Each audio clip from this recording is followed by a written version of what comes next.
नमस्कार, हरियाणा तक में आपका स्वागत है। सेना में भर्ती को लेकर सरकार अब सक्रिय हो गई है। सरकार ने अग्निपथ योजना एक लागू की है जिससे युवाओं को सेना में नौकरी मिलेगी। आज हमारे साथ है जनरल वत्स और राज्यसभा सदस्य वत्स। इनसे हम बातचीत करेंगे कि जो योजना क्या है, इससे युवाओं को क्या फ़ायदा मिलेगा। डॉक्टर साहब बताइए जी, वत्स साहब की क्या फ़ायदा मिलेगा। सबसे पहले तो जो सेना की भर्तियां रुकी हुई थी, सेना में 1.5 लाख वैकेंसीज पड़ी हैं। 10,000 अफसरों की भी वैकेंसी हैं, वो अलग करो। ये जो स्कीम है अग्निपथ अग्निवीर, ये जवानों के लिए है। तो इस साल में 46,000 भर्तियां हो रही हैं। ये एक शुभ खबर है और अगले साल भी इतनी होंगी और उससे अगले साल भी इतनी होंगी। यानी सेना को 4 साल के लिए पूरी मैन पावर मिलेगी जो उसकी ऑथोराइज्ड है। उसमें इनको 30,000 से 40,000 तक पहले साल में वो मिलेगी तनख्वाह, उसके बाद बढ़ती जाएगी। और जब ये 4 साल के बाद निवृत्त होंगे तो इनको 11,71,000 का पैकेज मिलेगा सेटल होने के लिए सिविल में, जिसका आधा हिस्सा सरकार अपनी तरफ से देगी, आधा इनकी पे से कटा हुआ होगा। और साथ में सेना में जाएंगे तो इनको 48 लाख का बगैर किश्त भरे इंश्योरेंस कवर भी होगा और 44 लाख का लाइफ कवर भी होगा और बहुत से होंगे। उसमें भ्रम ये फैलाया जा रहा है, जैसे आपने कहा पत्थरबाजी भी हुई, कि भाई जैसे सारी सेना में ही एक भ्रम सा हो गया कि रोड पे आगे। ऐसा नहीं है। पहले तो 4 साल यानी 4.5 साल लगेंगे इसको, अभी तो भर्ती ही कर रहे हैं। दूसरी बात, माननीय गृह मंत्री, माननीय प्रधानमंत्री, माननीय शिक्षा मंत्री और हमारे प्रदेश के माननीय मुख्यमंत्री की तरफ से एश्योरेंस आ गया है, ट्वीट आ गया है, बाइट्स आ गई हैं कि सिविल की नौकरियों में और पैरामिलिट्री जो फोर्सेस हैं उनकी नौकरियों में इन अग्निवीरों को वरीयता दी जाएगी। मैं बतौर चेयरमैन पब्लिक सर्विस कमीशन ये एश्योरेंस देता हूँ कि वरीयता मिलने के बाद ये फिट, कैपेबल, एजुकेटेड लोग दूसरों से ऊपर होंगे मेरिट में और इनकी एब्जॉर्प्शन हो जाएगी। कुछ बचेंगे तो वो अपने लिए उद्यम स्टार्ट या स्टार्टअप्स शुरू करना चाहते हैं सरकार की मदद से, तो वहाँ भी सरकार वरीयता देगी। तो मेरा कहने का मतलब ये है कि सरकार की पॉलिसी भी लागू होगी। उस पर काफ़ी सैन्य अफसरों ने भी प्लस एंड नेगेटिव पॉइंट्स यानी प्लस एंड माइनसेस पॉइंट बताए, जो कल से डिस्कशन हो रहा है। मेरी जनता से, पूर्व सैनिकों से अपील ये है कि तेल देखो, तेल की धार देखो। अभी तो 4 साल पड़े हैं, उसमें भी इनको वरीयता के लिए एश्योरेंस दे दिया गया है और वरीयता की पॉलिसी भी लागू हो जाएगी। तो ये एक बेहतरीन स्कीम है, क्योंकि अभी अभी एक एयरमैन IAS में 5वें या 7वें नंबर पे रहा। तो ऐसा मौका हर एक फौजी चाहता है कि मेरी एजुकेशन क्वालिफ़िकेशन पूरी हो जाए तो मैं भी जाके अपना भाग्य आजमाऊं, और जो फ़ौज में रहना चाहता है उसके लिए फ़ौज में भी ऑप्शन है।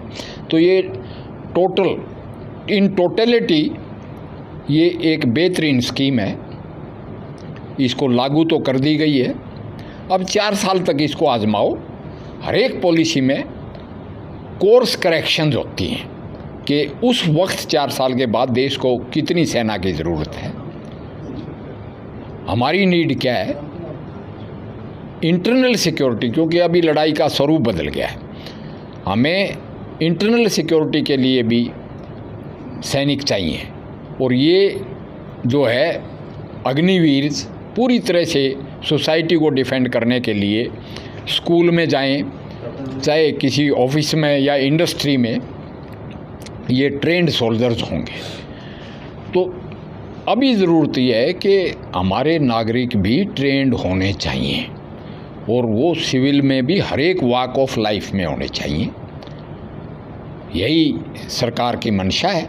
इसमें भ्रम ना फैलाएं, जवानों को भ्रमित ना करें, क्योंकि जो पुरानी स्कीम थी उसके थ्रू भी 100 में से 4 जवान ही भर्ती होते हैं जो भर्ती होना चाहते हैं।